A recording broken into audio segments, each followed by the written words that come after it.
بسم الله الرحمن الرحيم والحمد لله رب العالمين وصلى الله وسلم على نبينا محمد وعلى آله وصحبه أجمعين أما بعد فقد رأينا فيما مضى بابا في التحريض على طلب العلم. On a vu précédemment un chapitre concernant l'incitation à l'apprentissage de la science. وطلب العلم عبادة. L'apprentissage de la science est un acte d'adoration. لذا يجب على المرء أن يخلص نيته لله تبارك وتعالى. Et c'est pour cela qu'il est obligatoire à l'individu d'accorder, donc de faire attention à son intention, qu'elle soit exclusive à Allah tabaraka wa ta'ala lorsqu'il apprend sa religion. Tu n'apprends pas ta religion pour les gens, tu apprends ta religion pour Allah tabaraka wa ta'ala. Allah tabaraka wa ta'ala qui nous dit dans son livre wa ma umiru illa liya'budullaha mukhlisina lahu ad-din hunafa. Il ne leur a été ordonné que d'adorer Allah de façon exclusive, et donc hunafa, le fait de se tourner vers Allah tabaraka wa ta'ala et de rejeter toute autre divinité. Qul inna salati wa nusuki wa mahyaya wa mamati lillah. Dit, certes mes prières. Et nusuk, certains savants du tafsir, ils voient que ce qui est voulu par nusuk, c'est les rites du hajj. Certes mes prières ainsi que mes rites du pèlerinage. D'autres savants, ils voient que nusuk, ce qui est voulu par là, c'est donc l'ibada, l'adoration de façon générale. Et donc Allah il a d'abord cité la prière par rapport à son importance, et ensuite l'adoration de façon générale. Et d'autres savants, ils voient que nusuk, c'est les bêtes qu'on va sacrifier. Qul inna salati wa nusuki wa mahyaya wa mamati. Et donc toute ma vie et ma mort, tout cela est voué pour Allah tabaraka wa ta'ala. Et donc tu étudies la science pour Allah tabaraka wa ta'ala. Et c'est pour cela qu'après ce chapitre, l'auteur il nous cite un chapitre très important. Babu at-tajdidi fi talabil ilmi lil mira'i wal jidal. Et donc chapitre concernant la dureté face à l'apprentissage de la science pour le débat douteux et le débat dans le faux. Et donc le fait que cette personne va débattre, elle va apprendre la science afin de débattre avec les autres, afin de se mettre en avant dans le débat, cette intention n'est pas correcte. Tu apprends la science, anta tatlubul ilm min ajli an ta'mala bihi. Tu apprends la science, c'est pour œuvrer avec. Ce n'est pas pour débattre avec les gens. Ça me rappelle un étudiant que j'avais rencontré à Médine qui me disait « Ah, j'aime trop le débat. » Dès qu'il cherchait, dès qu'il pouvait débattre sur un sujet, il fallait qu'il vienne débattre. Les ablutions. Allez, on va débattre aujourd'hui. Une fois il est venu, on va débattre sur les ablutions. Est-ce que c'est obligatoire, donc, de faire el madmada wal istinshaq? Allez, alors que lui-même, à chaque fois, je l'ai vu, à chaque fois qu'il fait ses ablutions, il fait le madmada wal istinshaq. Mais là, il voulait juste débattre. Juste débattre. Parce qu'il aime ça. À tel point qu'une fois, je l'ai vu débattre avec un talib sur la masturbation. Il n'y a pas de preuve que la masturbation c'est interdit. Et donc, les frères, il faut vraiment qu'on fasse attention à notre intention lorsqu'on apprend notre religion. Il nous dit l'auteur, rahimahullah, عن كعب ibn Malik رضي الله عنه قال رسول الله صلى الله عليه وسلم من طلب العلم ليجاري به العلماء أو يماري به السفهاء أو يصرف به وجوه الناس إليه أدخله الله النار رواه الترمذي. Et donc selon Ka'b ibn Malik radiallahu anhu, qui dit que le messager d'Allah sallallahu alayhi wa sallam a dit: celui qui étudie la science afin de débattre avec les savants, ou alors pour débattre de façon douteuse avec les ignorants. Ce qui est voulu par Soufaha ici, ce sont les ignorants. Ou alors pour attirer le regard des gens vers lui, Allah le fera rentrer dans le feu. Rapporté par At-Tirmidhi. هذا الحديث أيها الإخوة في إسناده إسحاق ibn Yahya ibn Talha. Il y a dans la chaîne de transmission Ishaq ibn Yahya ibn Talha, et cet homme, cet individu, donc il est faible, huwa da'if. لكن الحديث له شواهد. Cependant, ce hadith, il a été rapporté par d'autres chaînes de transmission qui montent à d'autres compagnons que Ka'b ibn Malik. Par exemple, on a donc parmi les autres compagnons, on a Mu'adh, on a Omar, Abu Huraira, Jabir, Anas et d'autres compagnons, beaucoup de chaînes de transmission. Et donc, c'est ça qui a fait que Cheikh Al-Albani, rahimahullah, il a jugé ce hadith authentique en rassemblant donc les chaînes de transmission, en jugeant qu'elles se renforcent mutuellement. وهذا يدلنا على خطر هذا الأمر. Et ça nous montre le danger de cette situation, aux chers frères.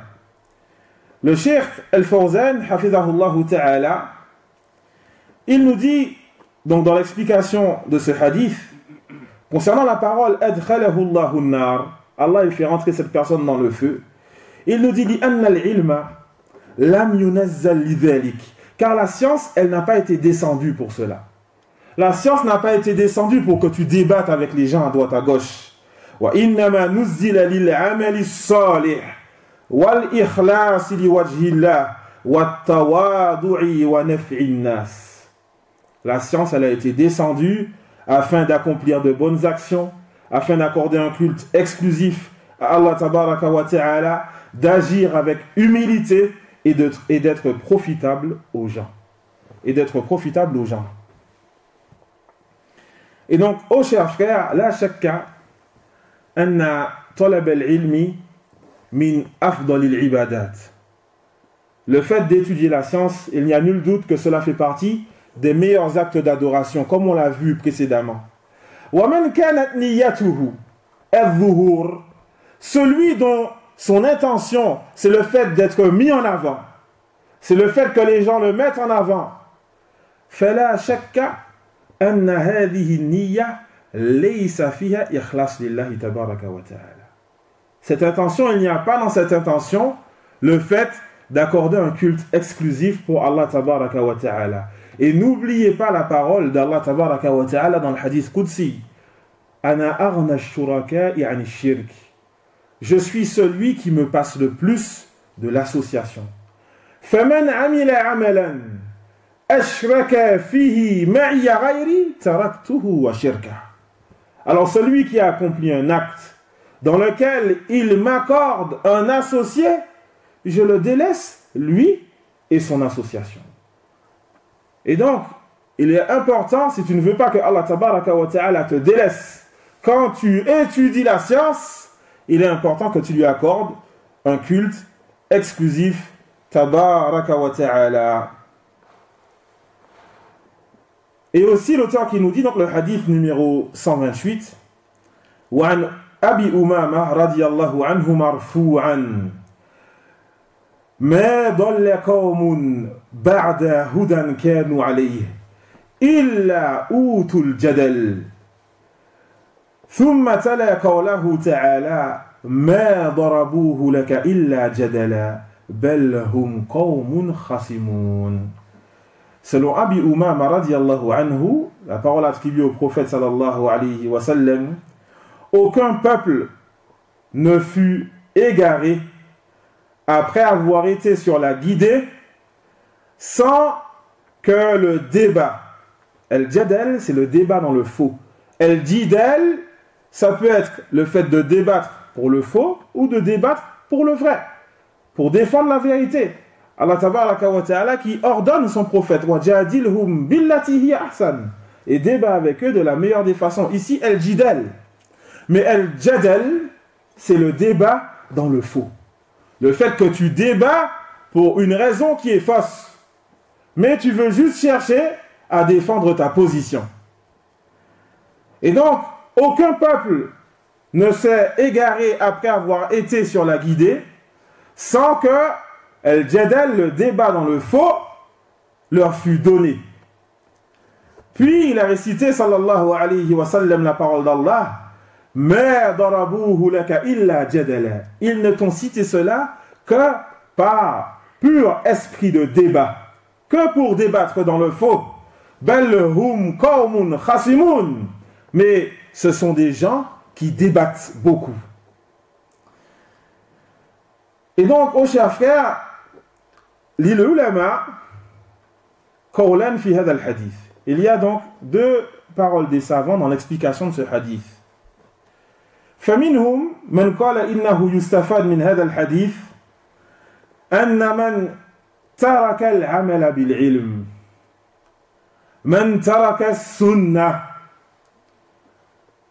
ولم يعمل بها ابتلاهم الله تبارك وتعالى بالجدل.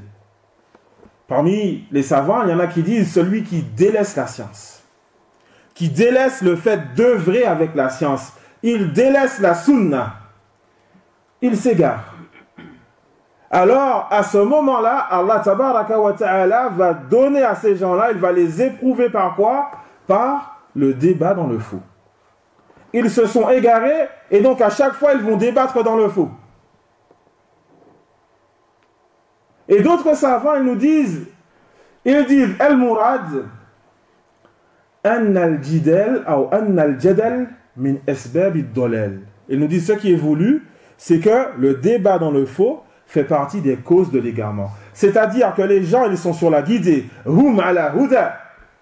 Thumma yujadiluna bil batil. Après cela, ils vont débattre dans le faux.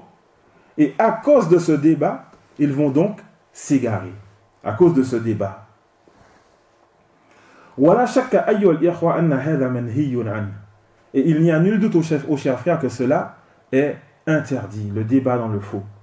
Cela donc va causer l'égarement de la personne. Allah tabaraka wa ta'ala qui nous dit falamma zaru azara Allahu qulubahum. Et lorsqu'ils se sont égarés et lorsqu'ils ont dévié, Allah a fait dévier leur cœur. Et donc il est important, ô chers frères, qu'on ne défende pas le faux. Malheureusement, à notre époque, on a beaucoup de personnes qui s'affilient à la sunna, mais qui vont défendre le faux. Ils vont défendre leur cheikh, par exemple. Ils vont défendre leur cheikh et ses positions dans le faux, en sachant que ses agissements sont faux. Wa al-jidal ayyuhal ikhwa min asalib al-kuffar ou al-jadal. Et donc, ô chers frères, le débat dans le faux fait partie des méthodes utilisées par les incroyants. Lorsqu'ils veulent repousser l'islam, la vérité de l'islam, ils vont débattre dans le faux, comme le prophète sallallahu alayhi wa sallam a cité comme exemple. Lorsque Allah tabaraka wa ta'ala, lorsque le prophète sallallahu alayhi wa sallam a appelé Quraysh au tawhid, lorsqu'il les a appelés à adorer Allah tabaraka wa ta'ala seul, et qu'ils ont refusé le tawhid, Allah tabaraka wa ta'ala a fait descendre sa parole. Innakum wa ma ta'buduna min dunillahi hasabu jahannam antum laha waridun. Certes, vous et tout ce que vous adorez en dehors d'Allah, vous êtes le combustible, vous serez le combustible du feu et vous allez tous y rentrer dans le feu. Donc vous et les divinités que vous adorez. Et donc ici, les polythéistes, lorsqu'ils ont entendu ça, ils ont voulu débattre dans le faux. Qu'est-ce qu'ils ont dit, les polythéistes? Ils ont dit, Nahnu na'budul malaika. Nous, on adore les anges. Wal yahud ya'buduna Uzayran. Les juifs, ils adorent Uzayr. Wal nasara ya'buduna Isa. Et les chrétiens, ils adorent Isa. Eux aussi, ils vont dans le feu.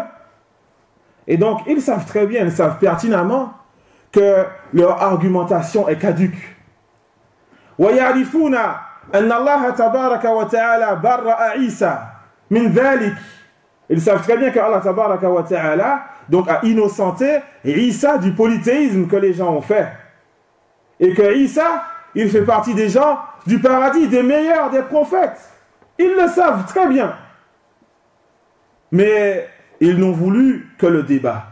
Voilà pourquoi Allah tabaraka wa ta'ala, il a cité cette parole. Donc, ils ne t'ont cité cela que par esprit de débat dans le faux. Et donc, ils savent très bien que lorsque Allah tabaraka wa ta'ala, il cite tout ce que vous adorez, vous et ce que vous adorez, donc vous êtes voués au feu, c'est-à-dire vous, ainsi que vos divinités qui vous ont appelé à l'adoration. Ceux qui appellent les gens à les adorer. Mais sinon, Allah tabaraka wa ta'ala, il est celui qui est le juste. Et donc, il n'y a nul doute que Isa et tous les autres pieux font exception de ce verset, ne sont pas cités ici. Et c'est pour cela que Allah tabaraka wa ta'ala, après cela, il a fait descendre sa parole. Innal ladhina sabaqat lahum minnal husna ulaika anha mub'adun. Certes, ceux à qui nous avons donc écrit, certes ceux pour qui nous avons écrit, certes ceux à qui nous avons accordé al-husna, le paradis, ceux-là en sont écartés. Ils sont écartés de quoi? De l'enfer, du feu. Ils n'y rentreront pas. Parce que Allah tabaraka wa ta'ala a déjà écrit pour eux le paradis. Parmi eux, Isa alayhi salam. Et donc, chers frères, il est important de comprendre que ces méthodes utilisées pour débattre dans le faux sont les méthodes des kuffars. Les méthodes des kuffars. Il est interdit aux musulmans d'utiliser cela. Il est interdit aux musulmans de débattre dans le faux pour défendre quelqu'un sur qui une sentence doit s'appliquer. C'est interdit, ça. C'est interdit. Allah tabaraka wa ta'ala, qu'est-ce qu'il nous dit dans son livre? Il nous dit وَلَا تُجَادِلْ عَنِ الَّذِينَ يَخْتَانُونَ أَنفُسَهُمْ إِنَّ اللَّهَ لَا يُحِبُّ كُلَّ مَنْ كَانَ خَوَّانًا أَثِيمًا. Et donc, ne débat pas pour ceux qui ont trahi leur propre personne. Parce qu'ils ont trahi la communauté. Et donc, ils ont trahi leur propre personne. Certes, Allah n'aime pas les traîtres. Athiman, ceux qui font, donc, certains savants nous disent beaucoup de péchés. Ou alors, les grands péchés. Ou alors, comme dans Tafsir ibn Sa'di, al-ifn alladhi yatarattabu alayhi uquba shar'iyya. Le péché qui est lié à une sentence législative. Comme al-qadf. Ne débat pas concernant ces personnes, ne débat pas pour les défendre. Une personne qui vole, une personne qui ment, une personne qui insulte les musulmans, qui traite les musulmans, qui traite une personne de fornicateur, tu vas débattre pour le défendre. La tujadil an haoula, ne débat pas. Yastakhfouna min an-nasi wa la yastakhfouna min Allah. Ils cherchent à se cacher des gens et ne cherchent pas à se cacher d'Allah. Ça fait partie des plus graves caractéristiques qu'ils ont, le fait d'avoir peur de ce que les gens vont dire d'eux. Plus que le fait d'avoir peur d'Allah tabaraka wa ta'ala. Wa huwa ma'hum idh yubayyituna ma la yarda min al-qawl. Et certes, il est avec eux, tabaraka wa ta'ala, lorsque, donc, ils vont cacher les paroles qu'Allah tabaraka wa ta'ala n'accepte pas, dont il n'est pas satisfait. Inna Allah kana bima ya'maluna muhita. Certes, Allah cerne pertinemment ce qu'ils font. Et ensuite, qu'est-ce qu'il nous dit, tabaraka wa ta'ala? Ha antum haula'i jadaltum anhum fil hayati dunya. Est-ce que c'est vous qui avez débattu pour les défendre ici-bas? Est-ce que c'est vous, des écrits à droite, à gauche pour défendre notre chair? C'est vous! Vous avez débattu pour les défendre ici-bas. فَمَنْ يُجَادِلُ اللَّهَ عَنْهُمْ يَوْمَ الْقِيَامَةِ. Qui va débattre avec Allah pour les défendre Yawm al-Qiyamah? Yawm al-Qiyamah, qui va débattre avec Allah tabaraka wa ta'ala pour défendre les injustes? Et donc il est important, chers frères, barakallahu fikum, utruku hadha, délaissez le débat dans le faux. Restez avec les règles de votre religion. Ne cherchez pas à défendre une personne parce qu'on l'aime ou autre, ou à défendre un groupe, ou à défendre une origine. Non. tu défends la vérité. Tu défends la vérité.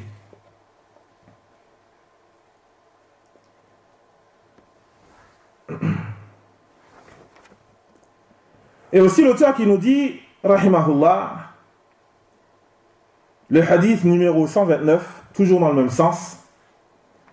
عن عائشة رضي الله عنها قالت قال رسول الله صلى الله عليه وسلم إن أبغض الرجال إلى الله الألد الخصم.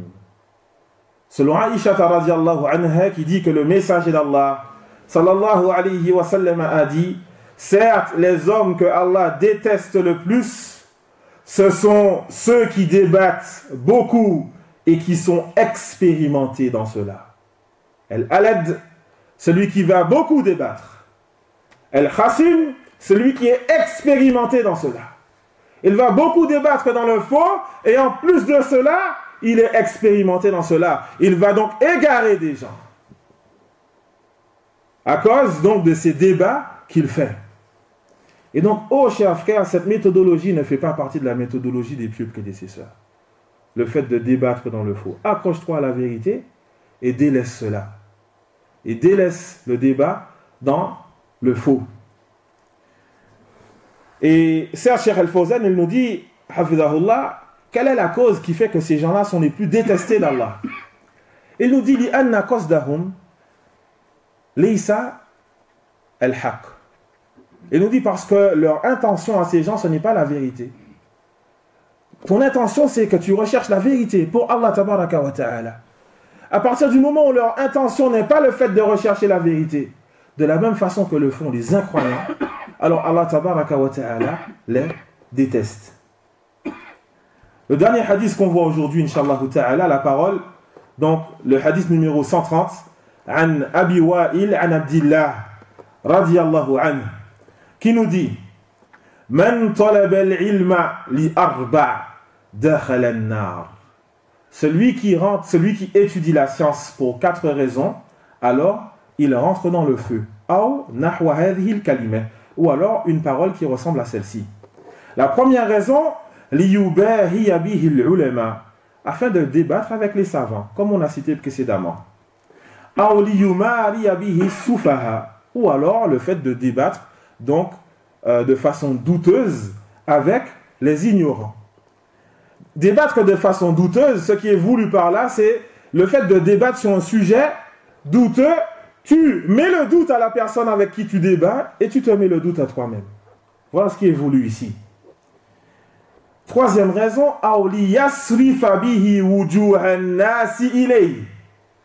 afin d'attirer les gens vers lui. Il étudie la science pour que les gens disent Masha'Allah, Foulen, on l'aime bien, Foulen, etc., etc. Ou alors la quatrième raison,